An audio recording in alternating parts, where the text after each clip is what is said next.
귀한 찬양 감사합니다. 오늘 주님의 전에 올라온 여러분 모두를 환영하고 축복합니다. 하나님께서 오늘 저와 여러분 모두에게 주고자 하시는 큰 은혜가 있을 겁니다.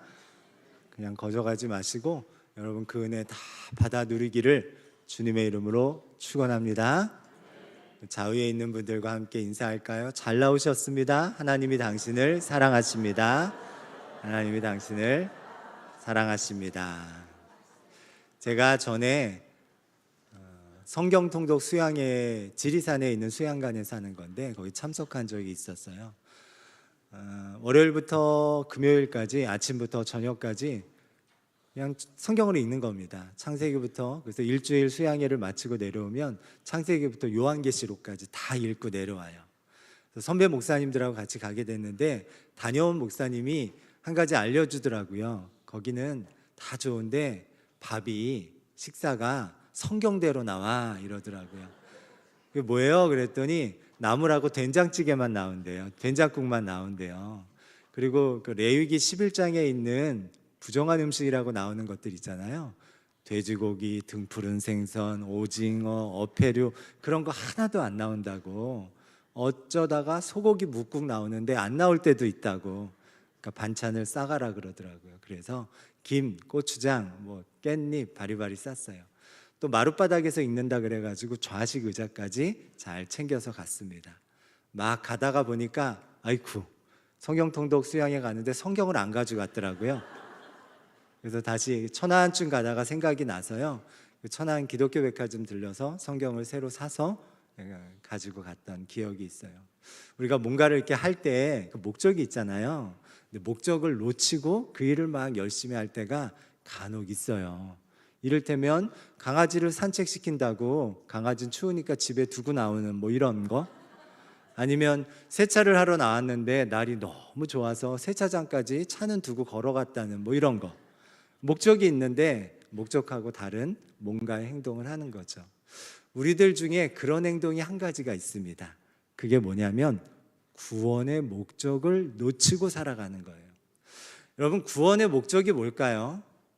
흔히들 구원의 목적은 천국에 가는 거라고 말들을 합니다. 근데 그건 구원의 목적이 아닙니다. 그건 구원받으면 당연히 일어나는 당연한 거예요. 당연한 거. 목적이 될 수 없어요. 당연한 걸 목적이라고 할 리가 없죠. 여러분이 아이가 학교에 입학해요. 고등학교에 간다고 합시다. 요즘 학생들 다 교복 입잖아요. 근데 고등학교 가는 목적이 교복을 입기 위해서야. 이건 말이 안 되죠. 당연히 교복을 입으니까 당연한 거잖아요. 우리가 구원받으면 천국에 가는 건, 하나님 나라 가는 건 당연한 거예요. 그러니까 그거는 구원의 목적일 수가 없습니다. 그럼 구원의 목적이 뭔가? 오늘 그 말씀을 나누려고 합니다. 그 전에 우리 주일마다 계속 에베소서를 나누고 있는데요. 우리 지난 시간을 잠깐 돌아보도록 하겠습니다. 계속해서 에베소서 1장을 보고 있는데 에베소 1장의 구조는 굉장히 간단하다 그랬어요. 바울이 먼저 에베소 교회에 보낸 이 에베소서, 이 편지는 1절과 2절은 인사, 바울이 에베소 교회 교인들한테 인사하는 거고요. 3절부터 14절까지 이게 한 문장이라 그랬어요. 헬라어 202개로 두 개의 단어로 이루어진 한 문장이에요. 성경에서 제일 긴 문장인데, 그래서 지난주에 김수환무 거북이와 그 얘기를 했어요.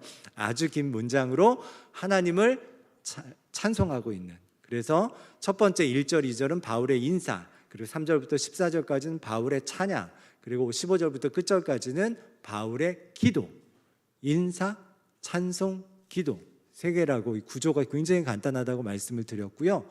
지난주에 3절부터 14절 중에 이 내용은 세 가지 이 찬송, 뭘 찬송하냐, 뭐가 좋아서 이렇게 절로 찬송을 하고 있냐, 그거는 한 단어로 복이라고 얘기했어요. 복. 그 복이 뭐냐? 세 가지 복인데요. 지난주에 나눈 내용은 3절부터 6절까지는 그거는 하나님으로부터 오는 복. 그리고 오늘 나누게 될 내용은 그리스도, 예수님으로부터 오는 복. 다음 주에는 뭘까요? 성령님으로부터 오는 복. 이 세 가지 복을 찬송하고 있어요. 그래서 지난주 하나님으로부터 온 복을 뭐라고 얘기했냐면 선택의 축복이다, 이렇게 말씀을 드렸어요. 우리가 하나님을 선택한 것이 아니라 하나님이 우리를 선택했다는 거예요. 너희가 나를 선택한 게 아니라 내가 너희를 선택하여 불렀나니 너는 내 것이라. 이게 하나님으로부터 오는 축복이에요. 선택. 하나님이 나를 선택했어요. 자, 하나님이 나를 선택하셨다면 이 선택의 책임은 나한테 있어요? 하나님한테 있어요? 하나님한테 있죠. 그죠? 여러분이 짜장 먹을까 짬뽕 먹을까 그러다가 짜장을 먹었다고 합시다. 근데 계속 짬뽕이 먹고 싶어도 이건 내 선택이니까 그냥 먹어야 되죠. 물론 2개 시켜 먹어도 되지만 어쨌든 내 선택에 대한 책임은 나한테 있어요. 내가 하나님을 선택한 것이 아니라 하나님이 나를 선택했어요. 그러면 이 선택의 책임이 하나님한테 있어요. 그러니까 너무 걱정하고 두려워하면서 살 필요가 없어요. 하나님이 선택하셨다면 끝까지 당신의 자녀로 선택하신 우리를 기필코 당신이 원하시는 수준까지 끌어올리실 거예요. 끝까지 저 천국까지 인도해 가실 거예요. 그러니까 너무 걱정하고 두려워할 필요 없어요. 이 일에 대해서 염려하고 걱정할 필요도 별로 없어요. 왜? 우리의 선택이 내가 하나님 선택한 게 아니라 하나님이 나를 선택했기 때문입니다. 자, 이 선택을 하셨는데 그게 지난주 하나님으로부터 오는 복인데 왜 선택했냐? 그 이유에 대해서 흠이 없게 하시려고, 4절 말씀을 가지고 흠이 없게 하시려고 선택했다, 이렇게 말씀을 드렸어요. 인생을 살다 보면 원하지 않는 상처와 흠이 우리 인생에 켜켜이 쌓입니다.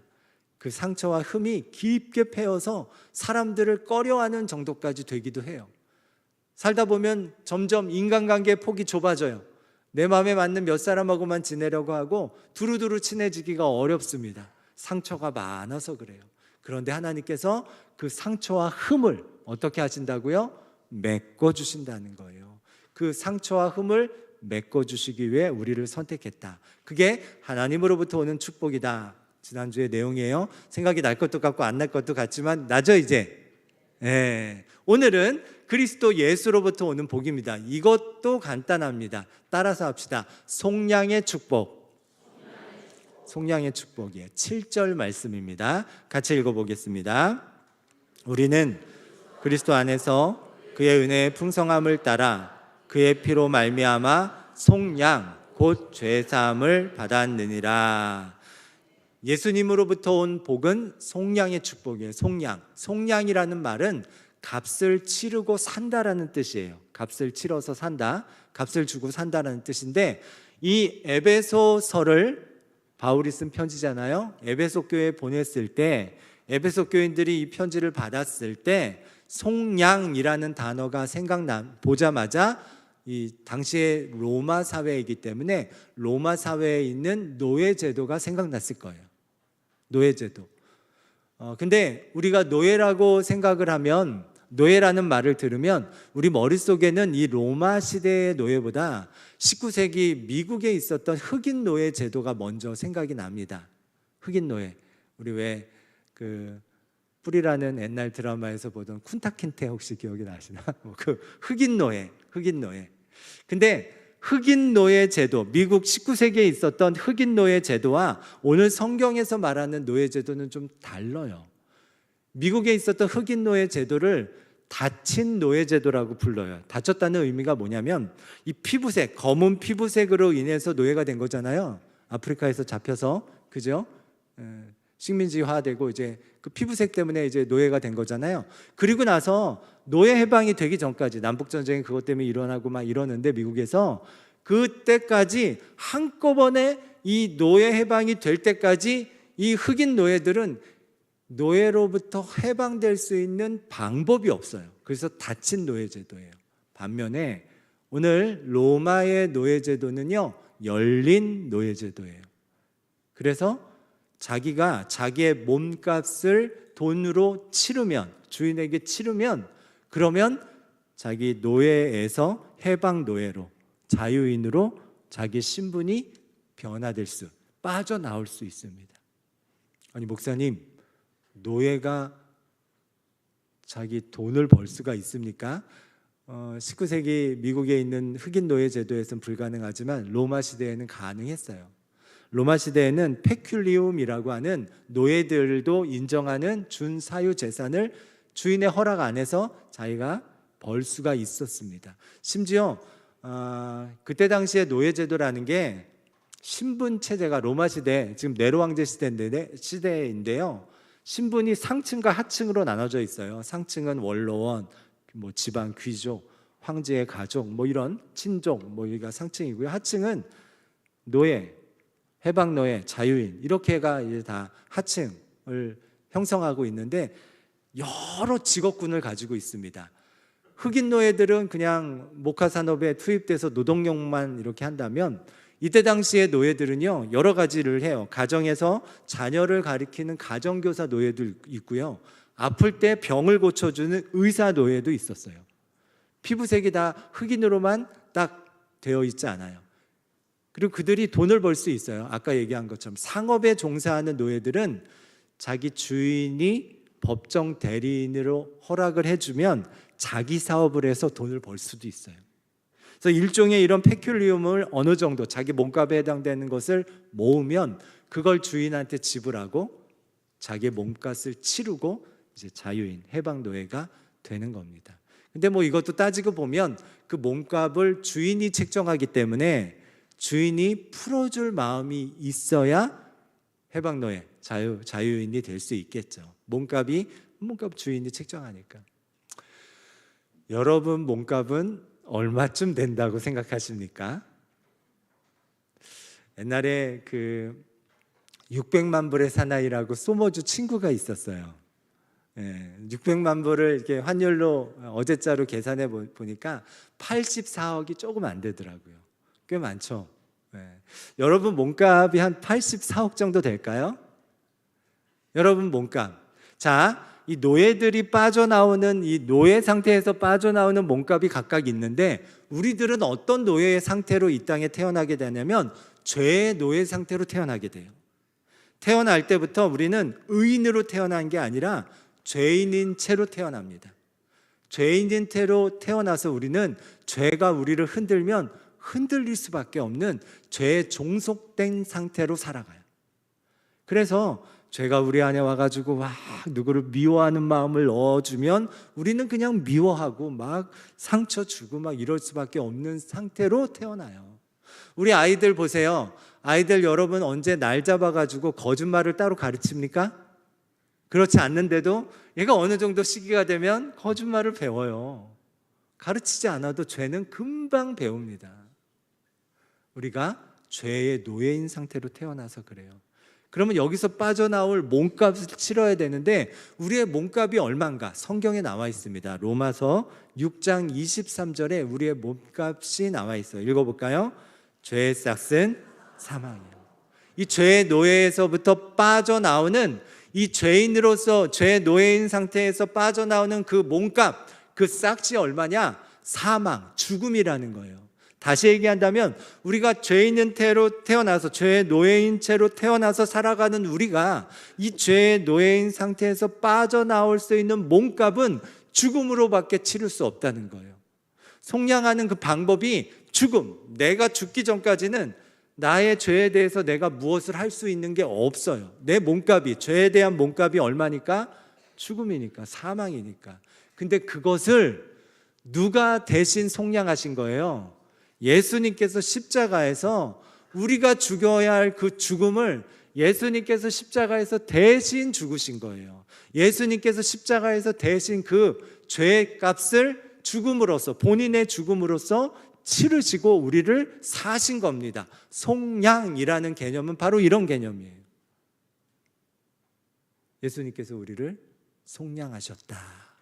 죄의 노예 상태인 우리를 값주고 당신의 죽음으로써 그것을 예수님, 우리가 알고 있는, 우리는 태어날 때부터 다 죄인으로 태어나지만 예수님은 그렇게 태어나지 않으셨어요. 성령으로 잉태해서 동정녀 마리아의 몸을 빌어 태어났습니다. 죄가 없으신 태로 태어난 유일한 분이세요. 그분이 우리의 죄를, 모든 죄를 다 담당하시고 속량하셨어요. 그 값을 치르셨어요. 그게 예수님께서 우리에게 하신 가장 큰 축복입니다. 우리 놀라운 일을 우리 로마 제도로 설명하지만 그거보다 좀 더 자세히 설명하려면 출애굽의 유월절로 설명을 하면 더 잘 이해가 됩니다. 이스라엘 백성이 430년 동안, 이것도 노예죠. 애굽의 노예로 생활합니다. 430년 동안. 거기서 하나님께서는 모세를 통해서 이 노예인 상태를 출애굽시키시는데, 자유인으로 이스라엘의 백성, 하나님의 백성으로 만드시는데, 그때 10가지 재앙을 내리실 때 마지막 재앙이 장자의 죽음이라는 재앙을 애굽 땅 전부에 내리십니다. 애굽 땅 안에 이스라엘은 고센 땅이라는 곳에 머물러서 거기서 모여 살았는데, 애굽 땅에 있는 모든 집에, 모든 가정들에 전부 다 똑같이 죽음의 천사가 다 휩쓸고 지나가게 하셨어요. 그래서 그 집에 있는 초태생, 처음 난 장남이든 아니면 처음 난 가축이든 상관하지 않고 초태생은 다 죽음의 천사가 휩쓸고 지나가게 하셨습니다. 그때 하나님께서는 이 죽음의 천사가 지나가는, 그래서 모두 죽어야 하는, 초태생들이 다 죽어야 하는 이 일에서 벗어날 수 있는 길을 하나 열어주셨어요. 그게 유월절 어린 양이에요. 초태생들이 그 집에서 다 죽어야 되는데 어린 양, 유월절 어린 양을 잡아가지고 이 양을 대신 죽이는 거죠. 대신 속량하는 거예요. 그리고 이 어린 양의 피를 좌우 설주와 임방에 바릅니다. 그러면 죽음의 천사가 이 집을 유월해서 패스오버 넘어갑니다. 유월, 월자가 이 월담할 때, 담치게 여러분 옛날에 하셨던 그거 할 때 그 월자예요. 유월해서 넘어가요. 이 죽어야 되는데 그 집에도 장자가 있고 뭐 아들이 있고 뭐 첫째 난 가축이 있을 텐데 죽어야 되는데 그 집은 대신 어린 양, 유월절 어린 양이 죽었기 때문에 그 집은 유월해서 넘어가요. 우리의 유월절 어린 양 되신 분이 누구예요? 예수님이신 거예요. 우리가 죽어서 이 죄의 값을 치러야 되는데 그걸 누가?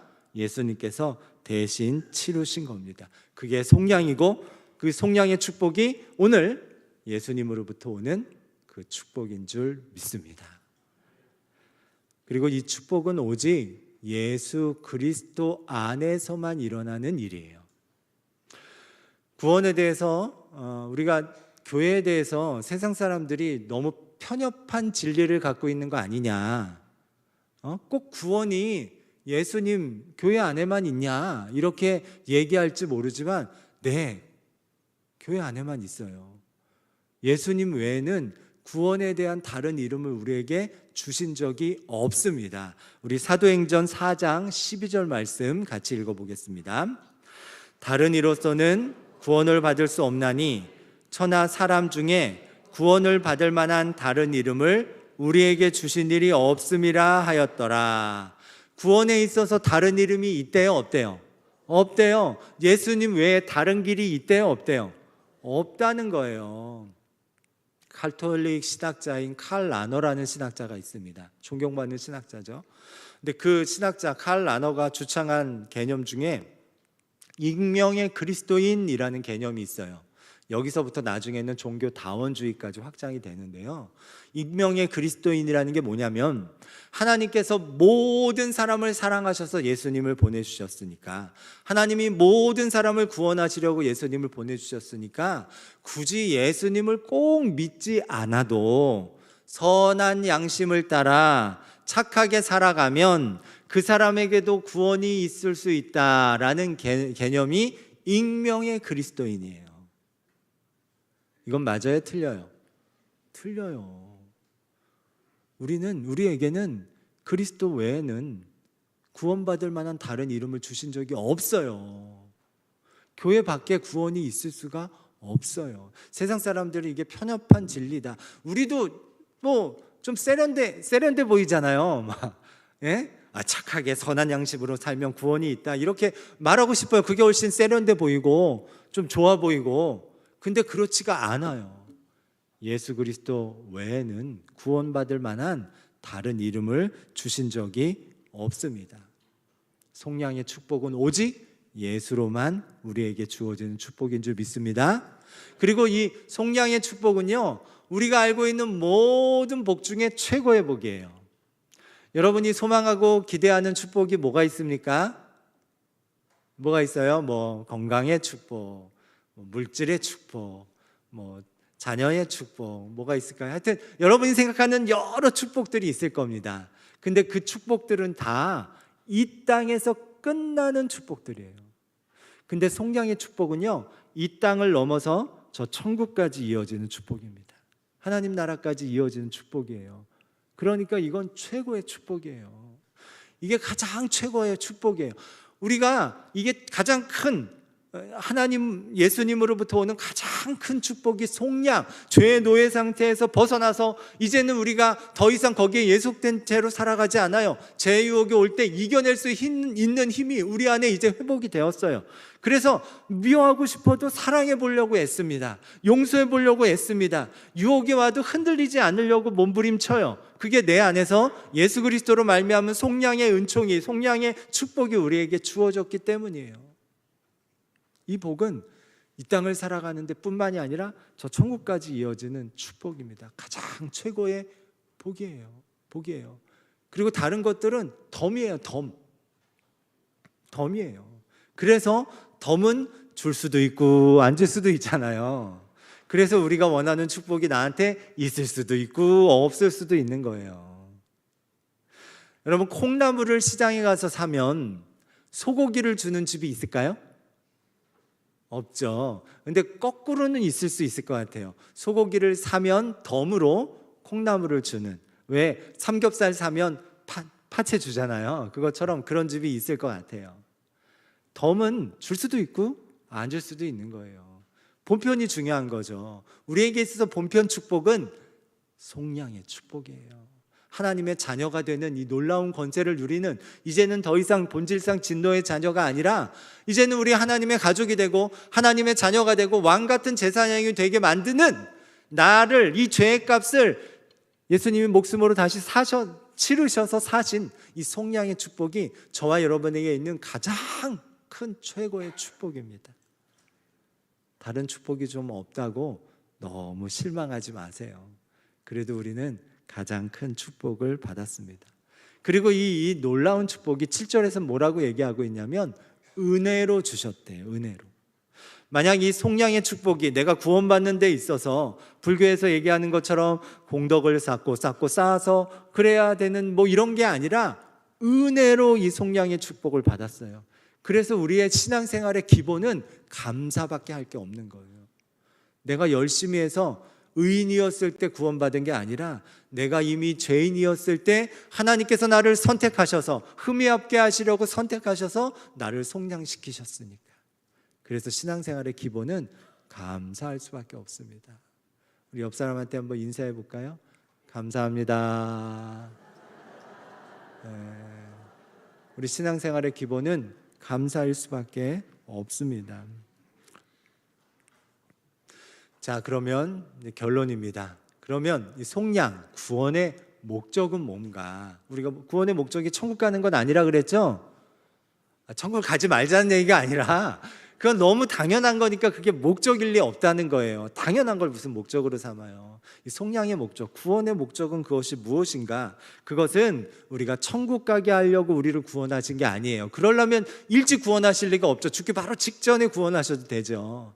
그게 아니라 우리가 일찍 내가 뭔가 일을 할 수 있고 하나님을 기쁘게도 할 수 있는 때에 먼저 우리를 부르신 것은 이 구원을 통해서 하시고자 하는 일이 있는 거예요. 구원의 목적이 있단 말이에요. 뭘 하시고자 하는 그 목적이 뭐냐? 그리스도 안에서 통일되게 하신다라고 표현했는데 예수 안에서 연합이 되도록 만든다는 거예요. 무슨 얘기냐? 우리는 죄로 인해서 하나님과 끊어진 채로 살아가는 존재가 되었어요. 원래 하나님께서 우리를 창조하실 때는요, 세상의 모든 피조물 중에 유일하게 하나님과 소통할 수 있는 존재로 사람을 창조하셨어요. 하나님의 형상으로. 그래서 다른 어떤 피조물, 사실 우리가 뭐 염색체수를 뭐 비교하고 그러면 다른 동물과 비슷하고 뭐 이러지만 우리와 동물들의 전적인 차이는 어디에 있냐면 하나님과 소통이 가능하냐 안 하냐. 우리는 소통할 수 있는 존재로 창조되었어요. 그런데 인류가 타락하고 범죄했습니다. 타락한 존재가 되면서 거룩하신 하나님에게서 떨어져 나갑니다. 분리되었어요. 포도나무이신 우리 예수님께 붙어 있었던 가지인 우리들이 땡강 잘라져서 저 아래 바닥으로 떨어져 나갔어요. 당장 떨어진 나뭇가지가 말라버리고 죽진 않지만 서서히 말라서 결국에는 죽습니다. 70년이든 80년이든 90년이든 100년이든 결국 죽어요. 우리는 그 심판 아래 놓이는 존재가 되었어요. 하나님과 분리된 대로 있어서 하나님이 우리를 보실 때는 태어날 때부터 진노로 보십니다. 그랬던 우리를 예수 그리스도 안에서 속량하셔서 하나님과 다시 연합하게 하셨어요. 예수님이 십자가에서 죽으실 때 같이 우리는 죽고 부활한 겁니다. 그래서 이제는 이전에 있는 본질상 진노의 자녀가 아니라 우리는 왕같은 하나님의 자녀들, 제사장, 하나님의 가족이 되었어요. 이제는 우리가 기도하면 누가 들으세요? 하나님이 들으십니다. 우리가 힘들고 어려울 때 누가 우리를 관찰하시고 선한 목자처럼 우리를 살피십니까? 하나님이 그렇게 하십니다. 왜? 이제는 하나님과 연합한 존재가 됐기 때문이에요. 이게 그리스도로 통일되는 거예요. 그러면 하나님과의 연합만 이루어졌냐? 아니요. 우리 인간의 죄성으로 이로 인해서 우리는 함께 공동체를 이루어서 살아가야 되는데요. 그걸 잘 못해요.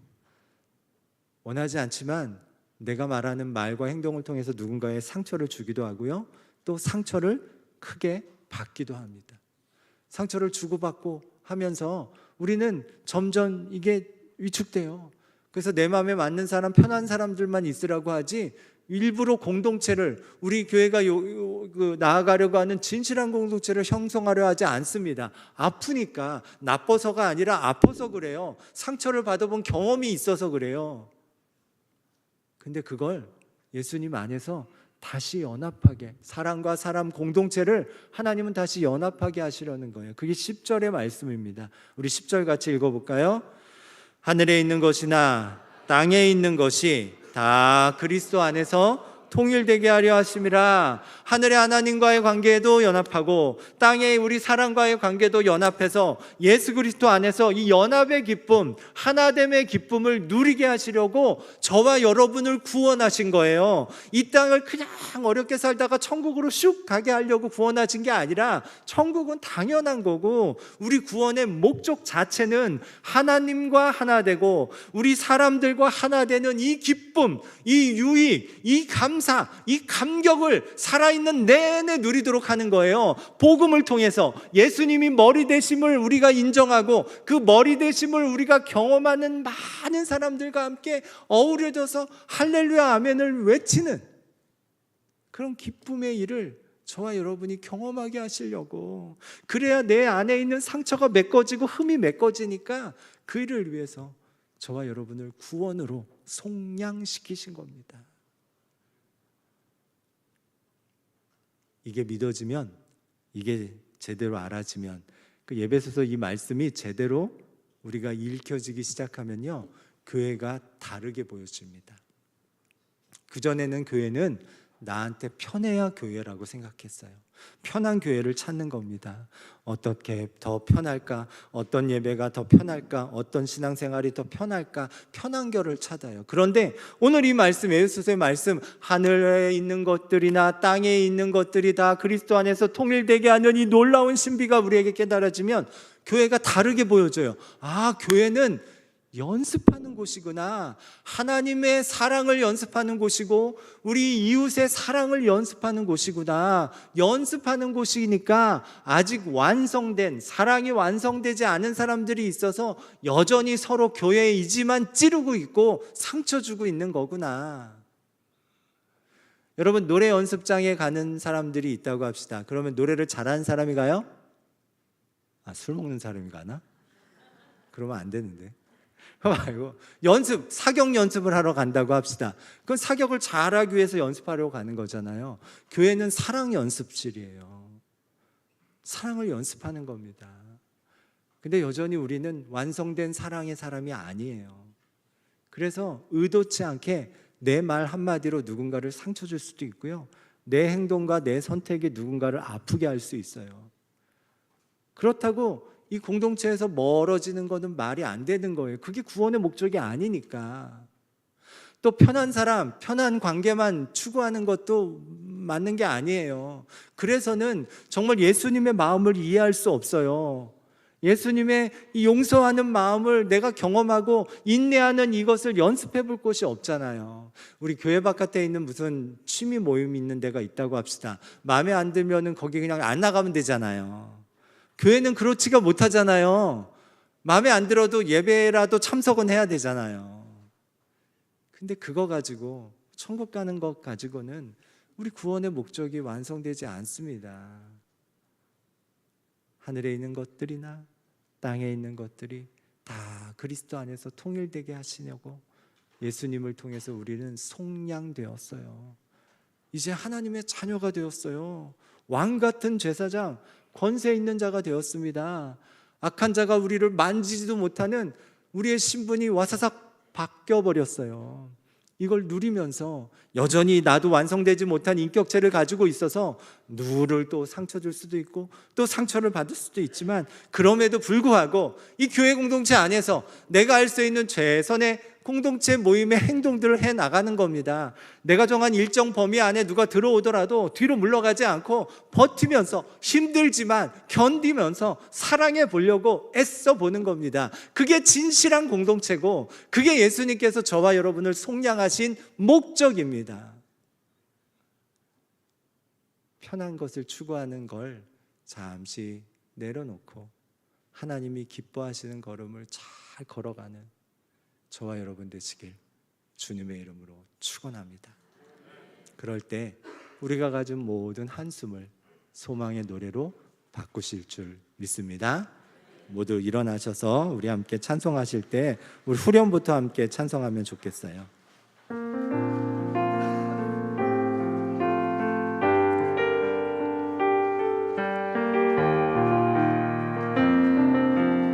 나의 한숨을 바꾸셨네. 주를 향한 노래로, 소망의 노래로 나의 눈물을 거두신 주,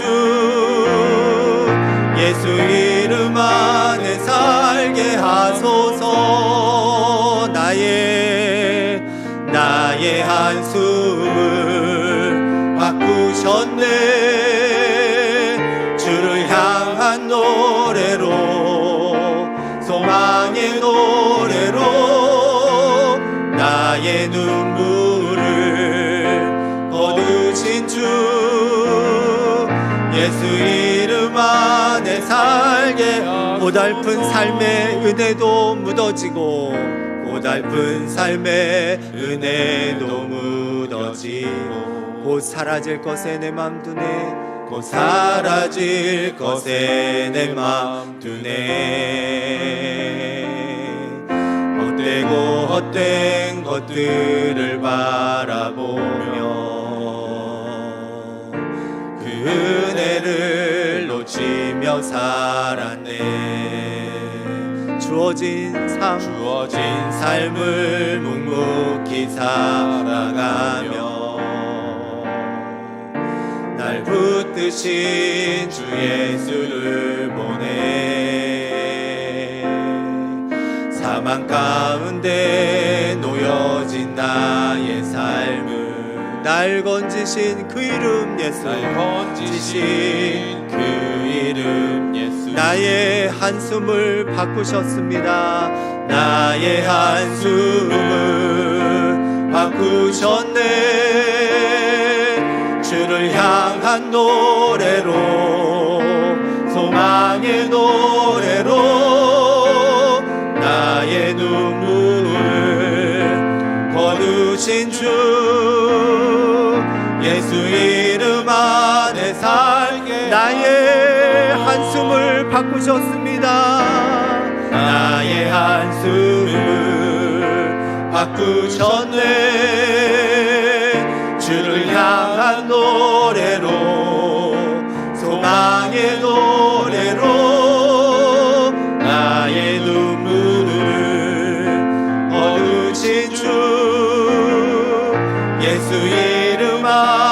살게 하소서. 사랑하는 주님, 구원의 목적이, 속량의 목적이 단지 천국에 가는 것이 아님을 다시 깨닫게 해주시니 감사합니다. 하늘에 있는 것들이, 땅에 있는 것들이 다 그리스도 안에서 연합되어 이 땅을 온전히 살아가는 그 모습을 위해 하나님이 우리를 일찍 구원하시고 속량하신 줄 믿습니다. 이 말씀을 마음에 새기고 여전히 나의 완성되지 못한 인격체와 말과 행동을 통해 때로는 누군가를 상처 주기도 하고 때로는 상처받기도 하겠지만 공동체를 떠나가지 않고 이 안에서 더욱더 훈련하고 연습하겠습니다. 어렵지만 용서를 연습하겠습니다. 힘들고 괴롭지만 인내를 연습해 보겠습니다. 편안함에 안주하며 머물러 있지 않도록 우리의 힘과 능력이 되어 주옵소서. 이제는 우리 구주 예수 그리스도의 크신 은혜와 아버지 하나님의 놀라우신 사랑하심과 성령님의 역사하심이 우리 주님 주신 이 놀라운 축복을 이 땅에서 누리며 진실한 공동체를 형성해 가기를 소망하고 다짐하는 모든 이들 머리머리 위에 지금부터 영원토록 함께 하시기를 간절히 축원하옵나이다.